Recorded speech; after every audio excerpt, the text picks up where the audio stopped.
Olá, começa agora o Multicidades, um espaço para debater as questões mais relevantes do dia a dia dos municípios gaúchos. E hoje o assunto é a referência aqui no Rio Grande do Sul para a produção de azeite de oliva. E para falar sobre isso, aqui no estúdio, Rafael Goelzer, sócio-diretor do Estância das Oliveiras e do Quinta da Estância. Boa tarde, Rafael.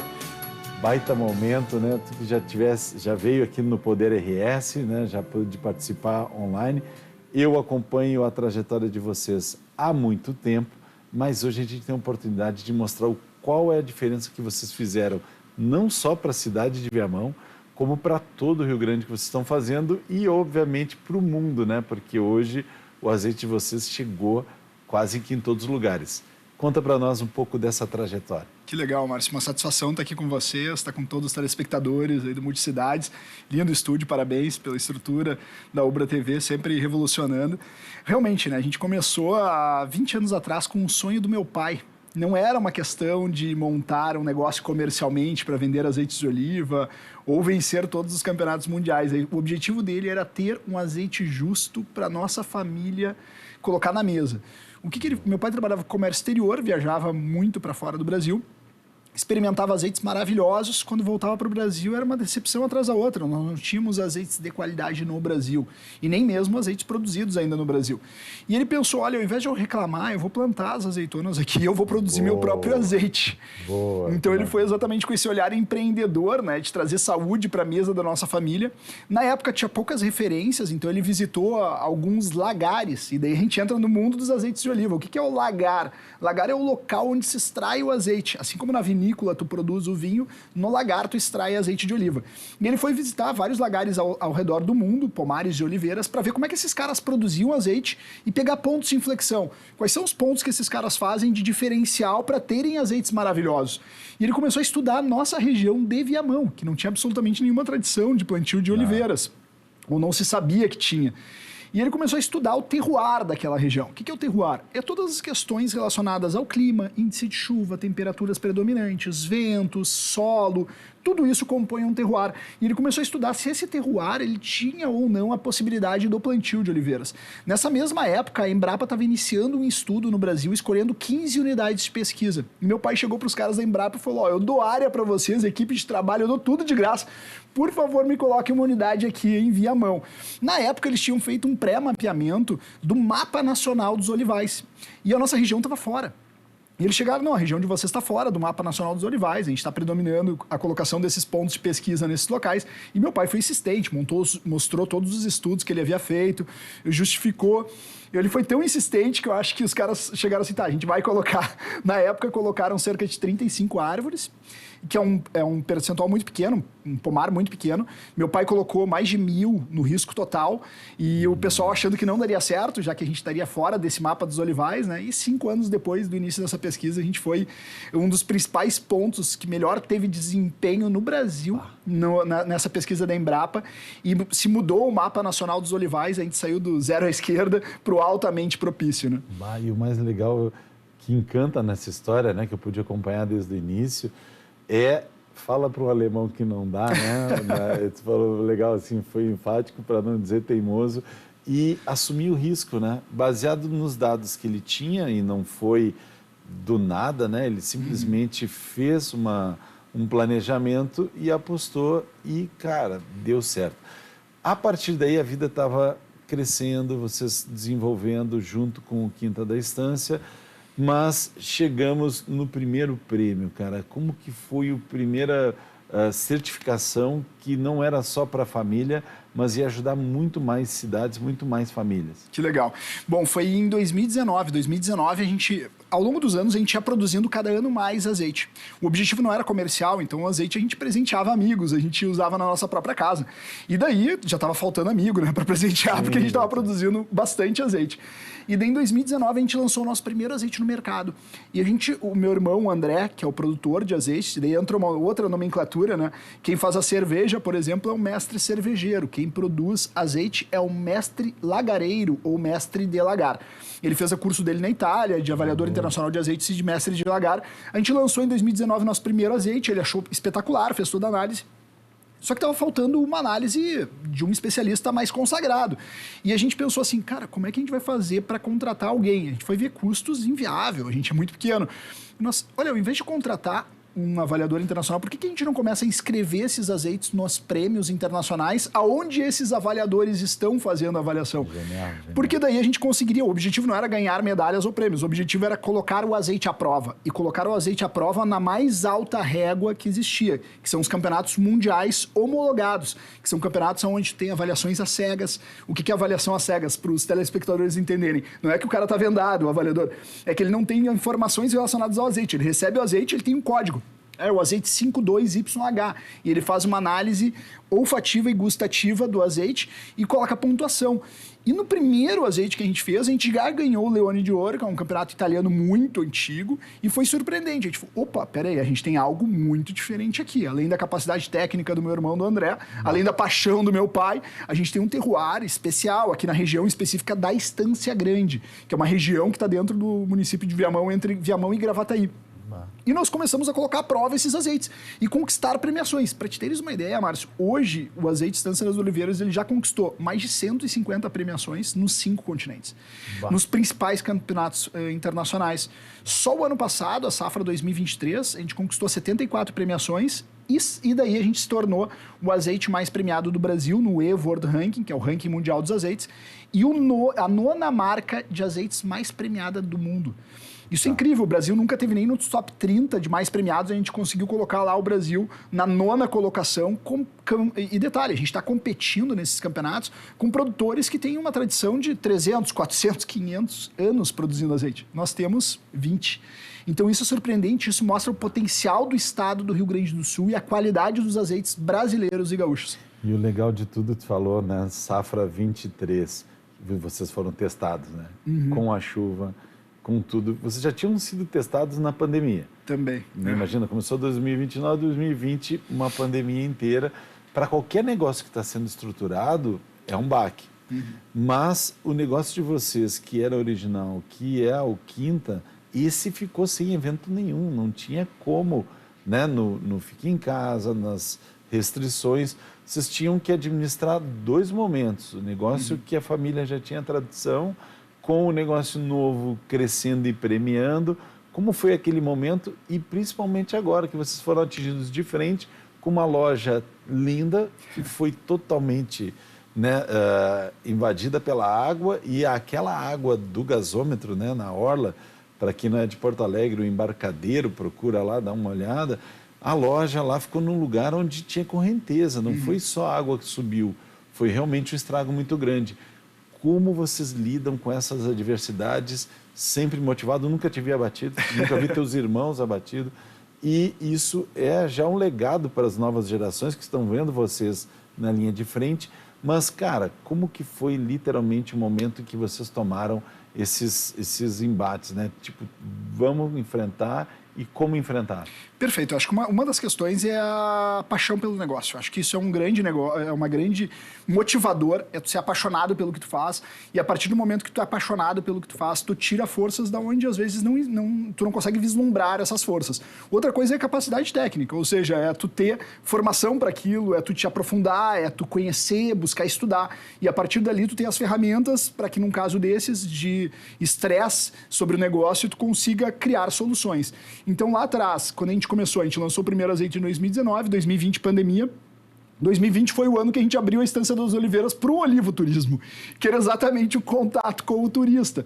Então a gente criou várias soluções relacionadas à visitação, com protocolos de prevenção e tudo mais. Foi o primeiro local de turismo do Brasil que recebeu o selo internacional de prevenção ao Covid. Para te teres uma ideia, do Comitê Internacional de Turismo. Então isso aí foi bem legal, porque a gente abriu antes dos outros lugares, porque nós já tínhamos vários protocolos de prevenção. E depois a gente foi criando soluções ao longo do tempo, conforme vinham as necessidades e vinham os novos estudos. Com relação à parte das enchentes, foram 2 momentos de baque.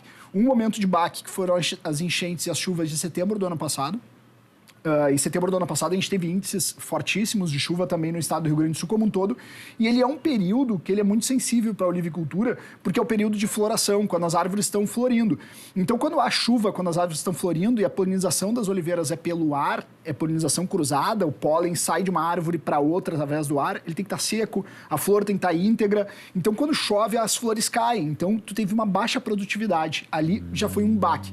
Porque em setembro do ano passado não foi só a Estância das Oliveiras, o Rio Grande do Sul inteiro.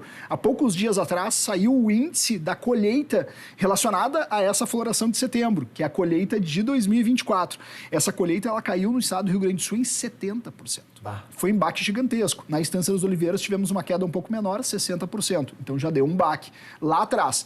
Depois dessas enchentes, nesse segundo momento em maio, nós tínhamos a nossa loja do Embarcadeiro, que fica no Cais Embarcadeiro, bem à beira do Guaíba, na zona não protegida, digamos assim, da cidade, né? Atrás do muro colado no Guaíba. Realmente foi invadido pelas águas. Temos lá uma oliveira de 200 anos que nós demos para Porto Alegre, nos 250 anos de Porto Alegre. Detalhe, ela sobreviveu. Como? Incrível, a gente não acredita, porque ela estava embaixo da água e a oliveira não gosta de água. E ela voltou ao nível normal a água voltou ao seu nível normal e a oliveira sobreviveu. E a loja, claro, foi impactada. De quantos anos? 200 e poucos anos, mais de 200 anos ela tem. A gente deu de presente a Porto Alegre quando Porto Alegre completou os 250 anos e quando a gente inaugurou esse empório lá da Estância das Oliveiras, que é esse empório que faz toda a degustação dos azeites e venda. Depois nós reconstruímos a loja, já está pronta para ser aberta novamente. Para te teres uma ideia, a gente está só aguardando o Embarcadeiro ainda organizar as outras lojas para que a gente tenha um momento de abertura oficial. Então foram 2 momentos muito desafiadores. Durante aquele período também das enchentes, todos os eventos foram cancelados. A estância especificamente, tanto a Quinta da Estância quanto a Estância das Oliveiras, elas não foram diretamente afetadas em suas estruturas, porque a gente fica numa topografia bem privilegiada, que é Viamão, uma região mais alta. Então a gente dedicou toda a nossa atenção e esforço dos colaboradores exatamente para auxiliar as famílias que estavam sendo atingidas. Então, mais de 2.000 quentinhas produzidas, lanches para 2.000 pessoas, mandamos aqui para Canoas e mandamos para Eldorado, que eram as 2 cidades que tinham sido muito impactadas, os lanches, doação de cobertas, lençóis, colchões. Fomos base de pouso das equipes de resgate da PRF, da Polícia Rodoviária Federal de helicópteros. Então tinha helicóptero descendo e subindo. E doamos mais de 700 mil litros de água para hospitais, restaurantes e tantos outros pontos. Esse vídeo me impactou no dia que todo mundo estava, o Brasil todo preocupado que não tinha água para as pessoas. Falou, só vem que o posto está aqui, traga o seu vasilhame que água não falta aqui no Estância. Foi muito legal. E detalhe, né, para quem não conhece muito Viamão ou a localização exata, né, do empreendimento, estava na 118, que era o único acesso de todo o Rio Grande do Sul. Exatamente. Não tinha outra opção. Para Canoas ou para qualquer outro lugar, a 118, né, a RS 118, foi ali e ela foi um caos muito tempo. E vocês conseguiram estar no lugar certo, na hora certa e podendo auxiliar mesmo, né, numa região mais alta. Exatamente. E essa doação de água foi muito interessante porque a gente fechou, tinham famílias de comunidades que não tinham carro para se deslocar até a fazenda para buscar água. Então a gente fechou parceria com os Correios. Olha que legal. Os Correios estavam sem entregar nada, então eles pegaram as caminhonetes dos Correios, iam nas comunidades buscar os vasilhames das famílias, traziam para a Quinta da Estância e para a Estância das Oliveiras, a gente recarregava de água potável, água mineral, tirada de poço artesiano profundo, e eles levavam de novo para as comunidades para doação. Além dos caminhões-pipa, que a gente era uma das únicas áreas ali que tinham estrutura para encher caminhões-pipas de grande intensidade para hospitais, restaurantes comunitários, abrigos, inclusive, vinham buscar água potável, água mineral lá na Quinta da Estância e na Estância das Oliveiras para abastecer. O ponto ficou estratégico, né? Muito. Foi muito bacana. E a mobilização toda que vocês tiveram, né, nesse momento se refletiu não só nas redes, né, que a gente pôde ver esse material, mas quem vai lá nota esse cuidado, né?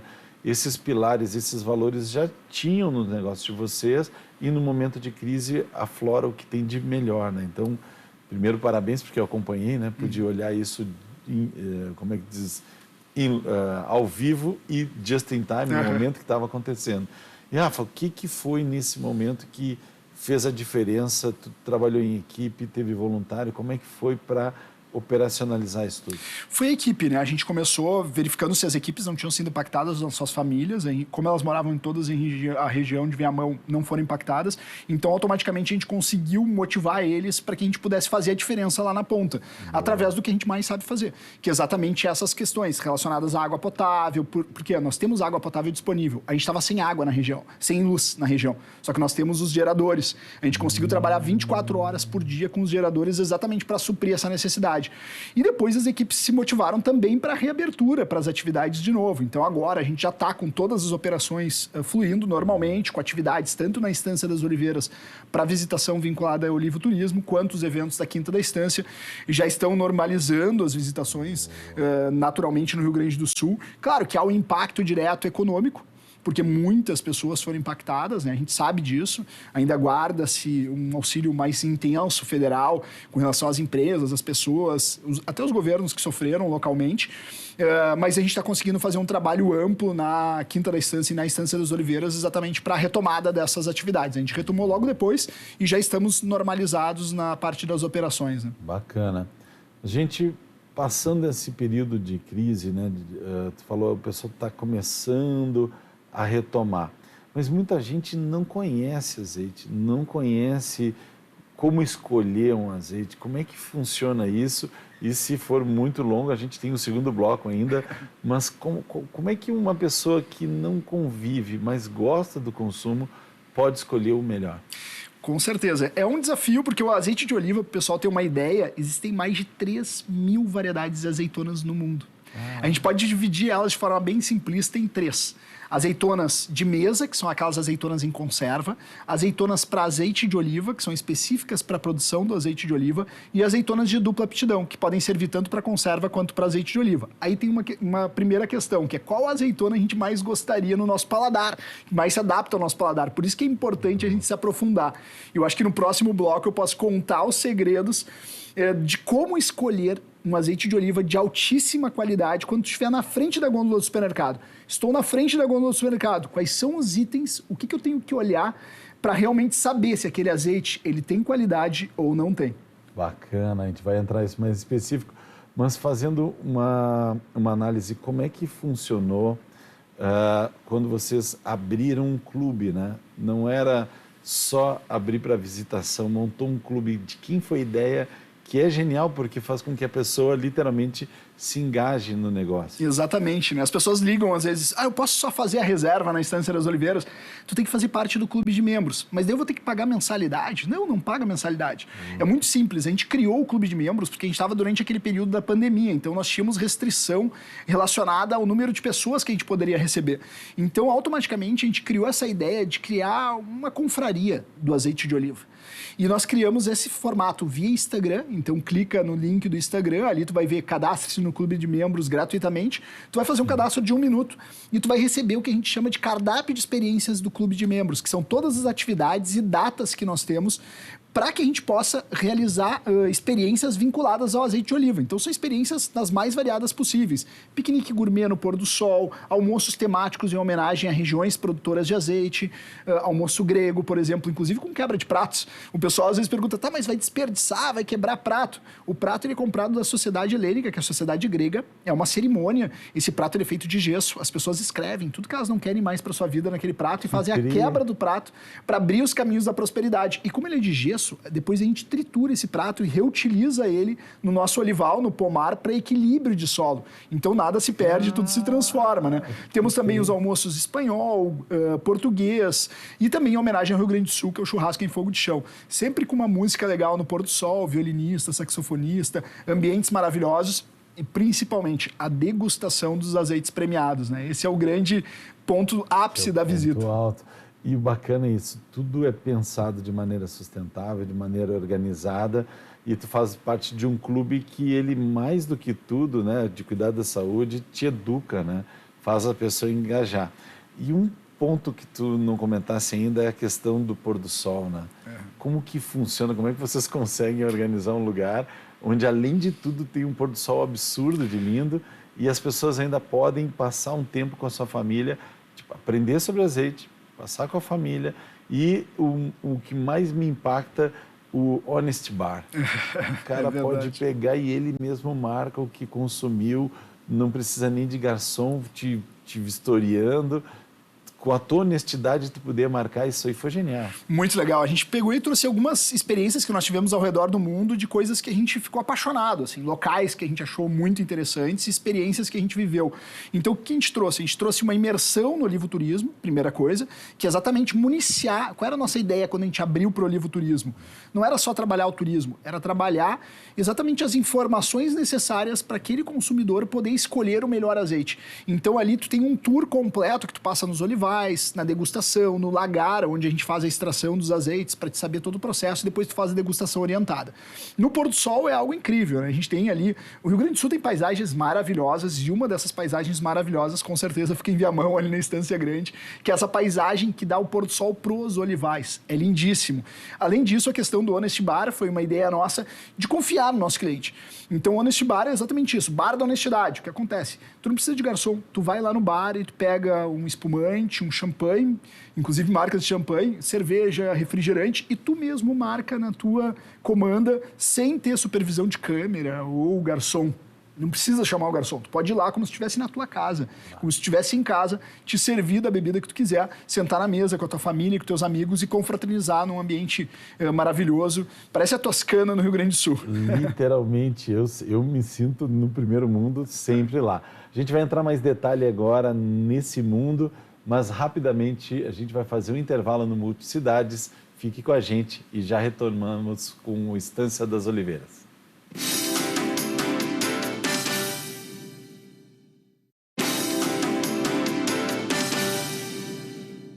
Estamos de volta com Multicidades e voltamos a falar com Rafael sobre a Estância das Oliveiras. Rafa, como é que funciona para um ser humano normal escolher um azeite, né? E tem várias etapas. O que tu recomenda dentro do possível para as pessoas que não tiveram essa aula, não conhecem ainda a Estância? Perfeito, vamos desvendar o mundo do azeite de oliva. Estou na frente da gôndola do supermercado. Como eu faço a escolha do melhor azeite? Muitas pessoas buscam informação relacionada à acidez. Olha, menor acidez. A acidez, ele é um ponto de qualidade, mas ele não afeta o paladar do azeite. Eu poderia dizer que sim, porque os nossos azeites são mais ácidos, é 0,1 de acidez. Eu poderia dizer que a acidez é um principal fator. Não é. O principal fator é a jovialidade do azeite. Quanto mais jovem o azeite, melhor ele é. Ele é o inverso de alguns vinhos. Enquanto alguns vinhos, quanto mais guardados, melhores eles ficam. O azeite, quanto mais fresco, melhor ele é. Então, a primeira coisa que tu vai ver na gôndola é a safra desse azeite. Rafael, mas eu posso olhar... Safra diferente do vinho. Tu não vai procurar a safra 2015, vai procurar a safra mais próxima do momento que tu está comprando. Estamos em 2024, provavelmente tu vai procurar a safra 2023 ou 2024. Não tem uma safra, eu posso olhar a data de envase, aí é que tá a pegadinha. Não pode. Por quê? Porque no Brasil, a data de envase é a data que eu fracionei o azeite. Esse cara, o produtor, ele pode ter guardado num tanque o azeite há 5 anos. Ele envasa hoje, a data de envase é hoje. E ele ganha 2 anos de validade a partir da data de envase. Então, por isso que é tão importante tu buscar a safra. Mas se não tiver a safra na informação da garrafa, não compra. Porque o produtor, ele sabe que essa é a principal informação que o consumidor precisa para escolher o azeite. Se ele não coloca a safra na garrafa, provavelmente é porque o azeite dele não é jovem. Então, ponto 1, safra. Buscar o mais jovem possível. Ponto 2, embalagem escura. Ou embalagem de vidro verde, âmbar, ou embalagens de cerâmica. Por quê? Porque o azeite não gosta de luz, ele oxida com a luz. É lindo embalagem transparente de azeite? É, mas aquele azeite vai oxidar automaticamente. Ponto 3 é buscar azeites próximos de ti. Então, o que eu posso indicar? Compre azeite brasileiro, compre azeite do Rio Grande do Sul. São os melhores azeites que a gente tem à disposição. Por quê? Porque ele tem um transporte curto, ele é um azeite fresco, ele é um azeite de qualidade e que tu pode estar levando saúde para a mesa da tua família. Diferente de azeites velhos, por exemplo, que vêm de outros países, muitas vezes, esses azeites, ele estraga? Não, ele não estraga, mas ele perde 2 coisas que são as fundamentais na tua escolha pelo azeite. 1, são os polifenóis e antioxidantes, que trazem saúde e trazem a dieta mediterrânea. E 2, é o sabor, é a questão gastronômica do azeite. Quando ele é um azeite mais velho, ele fica plano, ele fica sem sabor e ele perde os antioxidantes e polifenóis. Então, quanto mais jovem for o teu azeite, melhor ele vai ser. Bacana, baita dica. E Rafa, daqui para frente, né, qual é o legado, o que tu sente que tudo que vocês passaram pode servir para o empreendedor, para a pessoa que está sentado na cadeira de dono do negócio, né? A gente atende o consumidor, atende o cliente, fornecedor, mas como empreendedor, em poucas palavras, qual é a tua mensagem final? Eu acho que é paixão com técnica. Quando tu tem uma paixão somente e não tem a técnica, tu acaba não conseguindo operacionalizar aquela paixão. Quando tu tem paixão e técnica, daí o céu é o limite, assim, não há limites para o teu desenvolvimento. Então eu acho que esse é o grande mote, paixão com técnica. Faça o que tu é apaixonado, busque a técnica para desenvolver aquilo de forma eficaz e eficiente. Muito bom, cara, sem palavras para agradecer, né? E você que hoje gostou dessa entrevista, o Multicidades fica por aqui, mas você pode rever ela no YouTube da UBA TV. Te encontro na próxima.